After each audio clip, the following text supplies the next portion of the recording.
প্রসার লাভ করে ইরান ও উত্তর ভারতে যীশু খ্রিস্টের জন্মের প্রায় 2000 থেকে 1500 বছর আগে। এই আরিয়ান ধর্ম আবার দুই ভাগে বিভক্ত, যেমন বেদিক এবং নন বেদিক ধর্ম। এই বেদিক ধর্ম হল ব্রাহ্ম ধর্ম। এই ধর্ম মূলত হিন্দু ধর্মের সংস্করণ। আর নন বেদিক ধর্ম হল যেমন শিখ ধর্ম, বৌদ্ধ ধর্ম, জৈন ধর্ম ইত্যাদি।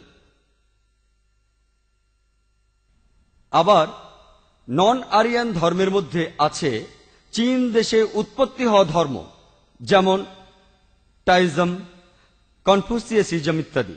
আবার জাপান দেশে উৎপত্তি হওয়া ধর্ম আছে সিন্টোইজম। কিন্তু এই ধর্মগুলোর বেশিরভাগ ধর্মে কোনো দেবতা বা সৃষ্টিকর্তার ধারণা নেই। তাই সেই ধর্মগুলোকে ধর্ম না বলে নৈতিক নীতিমালা বলা যায়। আর আজকের বক্তৃতায় আমি আলোচনা করব প্রধান ধর্মসমূহের সৃষ্টিকর্তার ধারণা বিষয়ের উপর। আর এই আলোচনা হবে সেমিটিক এবং আরিয়ান ধর্ম থেকে।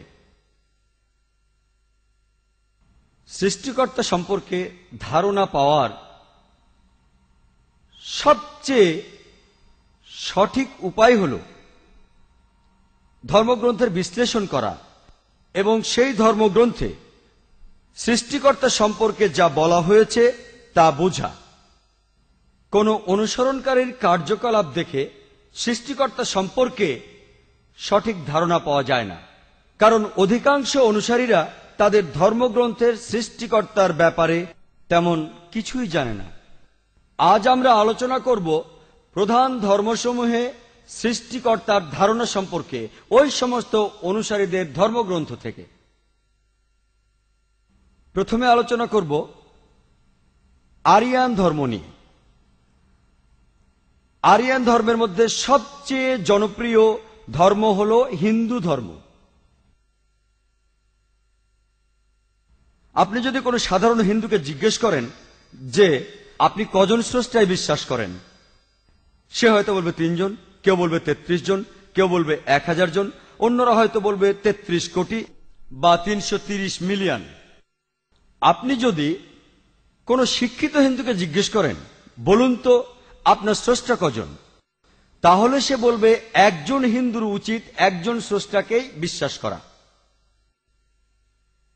এখানে একজন মুসলমান এবং একজন সাধারণ হিন্দুর মধ্যে মূল পার্থক্য হচ্ছে একজন হিন্দুর মধ্যে তার ধর্মবিশ্বাসের মূল দর্শনই হচ্ছে তার কাছে সবকিছুই ভগবান, যেমন গাছ ভগবান, সূর্য ভগবান, চন্দ্র ভগবান, সাপ ভগবান, বানর ভগবান, মানুষও ভগবান। আর মুসলমান বিশ্বাস করে যে সবকিছুই আল্লাহর, মানে আল্লাহ কথার সাথে শেষে র আছে, তার মানে সবকিছুর মালিক আল্লাহ। যেমন সূর্যের মালিক আল্লাহ, চন্দ্রের মালিক আল্লাহ, সাপের মালিক আল্লাহ, বানরের মালিক আল্লাহ, মানুষ জাতির মালিক আল্লাহ।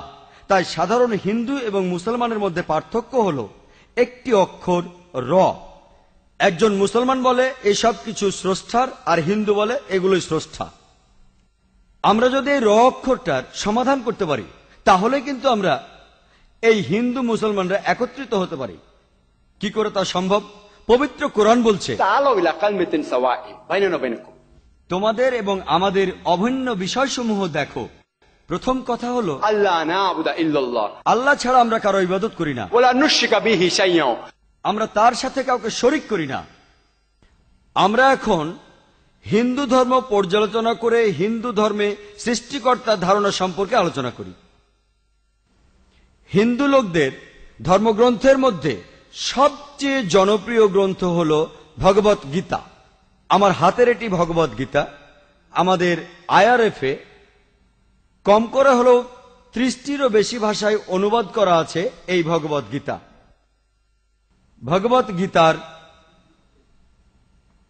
অধ্যায় 7, 20 নম্বর অনুচ্ছেদে উল্লেখ করা হয়েছে যাদের জ্ঞান পার্থিব আকাঙ্ক্ষার দ্বারা বিলুপ্ত হয়ে গেছে তারাই উপদেবতার উপাসনা করে।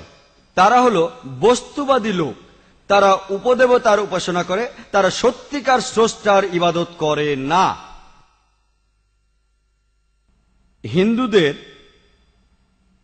আরো ধর্মীয় গ্রন্থ হল উপনিষদ সমূহ। এর মধ্যে একটা চান্দোগিয়া উপনিষদ গ্রন্থ, যার মধ্যে স্পষ্টভাবে উল্লেখ করা হয়েছে एकम एव द्वितीयम। স্রষ্টা হচ্ছেন একজন এবং অদ্বিতীয়। তার অর্থ হচ্ছে স্রষ্টা একজনই, তার কোনো অংশীদার নেই, তিনি একক। পবিত্র কোরআনে 112 নম্বর সূরা ইখলাসে 1 নম্বর আয়াতে এই কথা উল্লেখ আছে। कुल हुवल्लाहु अहद। বলুন, তিনিই আল্লাহ এক এবং অদ্বিতীয়। আবার একই কথা বলা হয়েছে সুয়েটা সুধারা উপনিষদের অধ্যায় 6 অনুচ্ছেদ 9। ना कस्य कस्जी जनिता न कदिपा। এর অর্থ হচ্ছে সৃষ্টিকর্তার কোনো পিতামাতা নেই, কোনো প্রভু নেই, তার কোনো প্রভুর প্রয়োজন নেই, তার কোনো পিতামাতার প্রয়োজন নেই, যার অর্থ হচ্ছে তিনি স্বয়ংসম্পূর্ণ, তিনি কারো মুখাপেক্ষী নন। একই কথা পবিত্র কোরআনের সূরা ইখলাসে 3 নম্বর আয়াতে স্পষ্টভাবে উল্লেখ আছে। लम यलिद वलम युलद। তিনি কাউকে জন্ম দেননি এবং তাকেও কেউ জন্ম দেয়নি। আমি যে উপনিষদ সমূহের উদ্ধৃতি দিয়েছি এগুলো অনুবাদ করেছেন শ্রী রাধাকৃষ্ণ। এছাড়াও আমাদের ফাউন্ডেশনে আরো অনুবাদ আছে।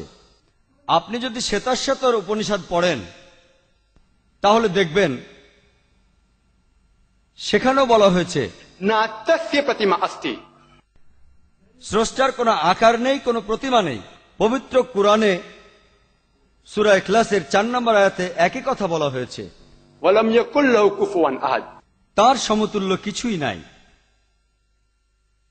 আরো স্পষ্টভাবে বলা হয়েছে সুয়েটা সুতারা উপনিষদ গ্রন্থে অধ্যায় 4 অনুচ্ছেদ 20 যে তিনি কোনো দৃষ্টিশক্তির অধীন নন, সকল দৃষ্টিশক্তি তার অধীন, তিনি সূক্ষ্মদর্শী সম্পন্ন। একই সংবাদ পবিত্র কোরআনে সূরা আনামে 103 নম্বর আয়াতে বর্ণিত হয়েছে, কোন দৃষ্টি আল্লাহকে উপলব্ধি করতে পারে না, কিন্তু তিনি সবকিছু দেখতে পান, তিনি দৃষ্টির অন্তরালে, তবু সবকিছুতেই তার অস্তিত্ব বিরাজমান। বেদ হচ্ছে হিন্দু সম্প্রদায়ের যাবতীয় ধর্মগ্রন্থগুলির মধ্যে সবচেয়ে নির্ভরযোগ্য। আর বেদ প্রধানত 4 প্রকার: ঋগ্বেদ, যজুর্বেদ, সামবেদ আর অথর্ববেদ। ঋগ্বেদে রয়েছে স্রষ্টার প্রশংসা সূচক গান, যজুর্বেদে আছে বলি সংক্রান্ত নিয়ম কানুন, সামবেদে রয়েছে সঙ্গীত, আর অথর্ববেদে আছে জাদুবিদ্যার সূত্র। যজুর্বেদের অধ্যায় 32 অনুচ্ছেদ 3 উল্লেখ আছে যে ना तस्य प्रतिमा अस्ति। স্রষ্টার কোনো প্রতিমূর্তি নেই। এখানে আরো বলা হচ্ছে যে তিনি জন্ম নেননি এবং তাকেই পূজা করা উচিত। যজুর্বেদের অধ্যায় 40 অনুচ্ছেদ 8 উল্লেখ আছে যে সৃষ্টিকর্তা নিরাকার এবং পবিত্র। যজুর্বেদের অধ্যায় 40 অনুচ্ছেদ 9 আরো উল্লেখ আছে যে अंधात्म प्रविशन्ति या संभूति उपास्ते। যার অর্থ হলো তারা অন্ধকারে পতিত হয় যারা পূজা করে আসাম্ভূতির। আসাম্ভূতি হলো প্রাকৃতিক বস্তু, যেমন বাতাস, আগুন, পানি। এখানে আরো উল্লেখ আছে যে তারা আরো বেশি অন্ধকারে পতিত হয় যারা সাম্ভূতির পূজা করে। সাম্ভূতিটা হচ্ছে মানুষের তৈরি। আমি উদ্ধৃতি দিলাম যে যজুর্বেদ থেকে ওটি লিখেছেন দেবীচাঁদ, আর এটি ইংরেজি করেছেন র্যালফ টি গ্রিফিথ। অন্য আরেকটি বেদ হল অথর্ববেদ। অথর্ববেদের 20 নম্বর গ্রন্থে অধ্যায় 58 অনুচ্ছেদ 3 উল্লেখ করা হয়েছে যে देव महाओसी। সৃষ্টিকর্তা সুমহান। আরবিতে আল্লাহু আকবার, আল্লাহ মহান। এই 4টি বেদের মধ্যে সবচেয়ে প্রাচীন ও পবিত্র বেদটি হচ্ছে ঋগ্বেদ। ঋগ্বেদের 1 নম্বর গ্রন্থ অধ্যায় 164 অনুচ্ছেদ 46 উল্লেখ আছে যে জ্ঞানীরা এক ঈশ্বরকে অনেক নামে ডাকেন, যার অর্থ এক ঈশ্বরের অনেকগুলো নাম আছে। আর শুধুমাত্র ঋগ্বেদেই সর্বশক্তিমান ঈশ্বরকে ডাকা হয়েছে 33টি নামে। এর বেশিরভাগই ঋগ্বেদের গ্রন্থ 2 অধ্যায় 1 উল্লেখ করা হয়েছে। আরেকটি চমৎকার বিশেষণ যার উল্লেখ আছে ঋগ্বেদে, এখানে স্রষ্টাকে ডাকা হচ্ছে ব্রহ্মা নামে। এটা ঋগ্বেদের গ্রন্থ 2 অধ্যায় 1 অনুচ্ছেদ 3 উল্লেখ করা আছে। ব্রহ্মা অর্থ সৃষ্টিকর্তা, যেটার অর্থ আরবিতে খালিক। আমাদের মুসলমানদের কোনো আপত্তি নেই যদি কেউ আল্লাহ সুবহানাহু ওয়া তাআলাকে ডাকে খালিক, সৃষ্টিকর্তা বা ব্রহ্মা নামে। কিন্তু কেউ যদি বলে ব্রহ্মা হলো সেই সৃষ্টিকর্তা যার 4টি মাথা আছে, প্রত্যেক মাথায় একটি করে মুকুট আছে এবং তার 4টি হাত আছে, আমরা মুসলমানরা তাতে প্রবল আপত্তি জানাবো। এছাড়াও এটা নিষেধ করা হয়েছে যজুর্বেদের অধ্যায় 32 অনুচ্ছেদ 3-এ। न तस्य प्रतिमा अस्ति। স্রষ্টার কোনো প্রতিমূর্তি নেই।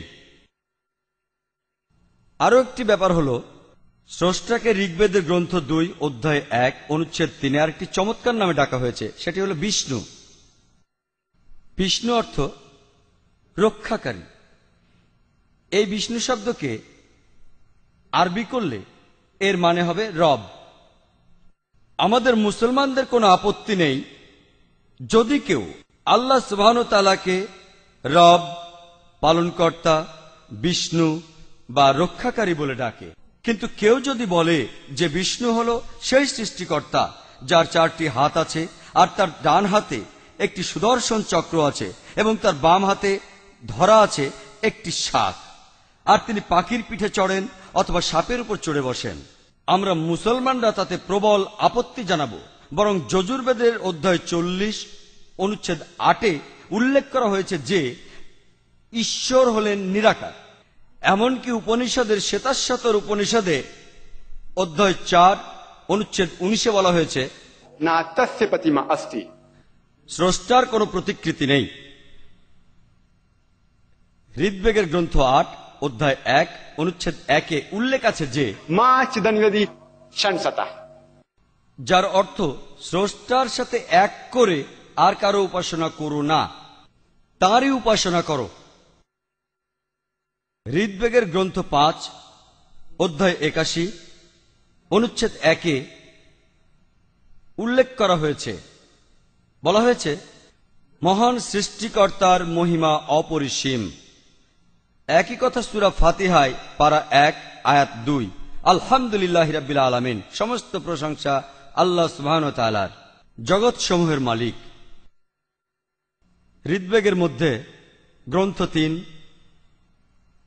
অধ্যায় 34 অনুচ্ছেদ 1-এ উল্লেখ আছে, বলা হয়েছে তিনি অসীম করুণাময়।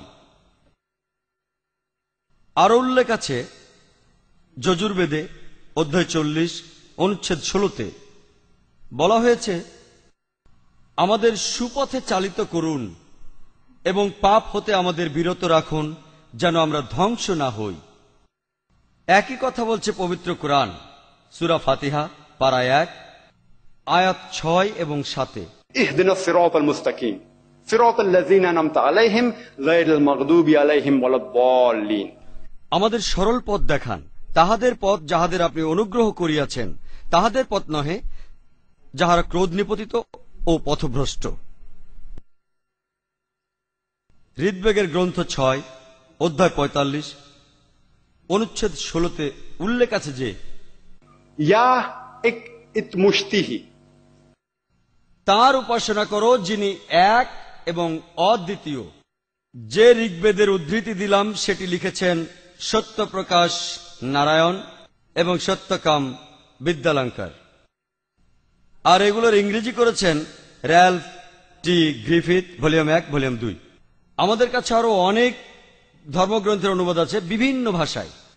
আমি যে উদ্ধৃতিগুলো এখানে দিচ্ছি যদি কেউ বুঝতে না পারেন, কারণ আমি একটু তাড়াতাড়ি বলছি, তাহলে আপনারা ফাউন্ডেশনে এসে বইগুলোর ফটোকপি নিয়ে যেতে পারেন। আর আমি এখানে যে উদ্ধৃতিগুলো দিচ্ছি তার কোনোটাই মুসলমানের লেখা নয়, প্রত্যেকটা বই সেই ধর্মের মানুষের লেখা অথবা কোনো পণ্ডিত ব্যক্তির লেখা। ব্রহ্মসূত্র, যেটাকে হিন্দু ধর্মে বলে বেদান্ত, মূল বিশ্বাস, এখানে বলা হয়েছে एकम ब्रह्म दुस्त्या नास्ते निया नास्ते किंचन। ভগবান একই হ্যায়, দুসরা নেহি হ্যায়, নেহি হ্যায়, নেহি হ্যায়, জরা ভি নেহি হ্যায়। স্রষ্টা মাত্র একজন, দ্বিতীয় কেউ নেই, কেউ নেই, কেউ নেই, আর কখনো ছিলও না। হিন্দু ধর্মগ্রন্থগুলি পড়লে আপনারা হিন্দু ধর্মের স্রষ্টাকে ভালোভাবে বুঝতে পারবেন।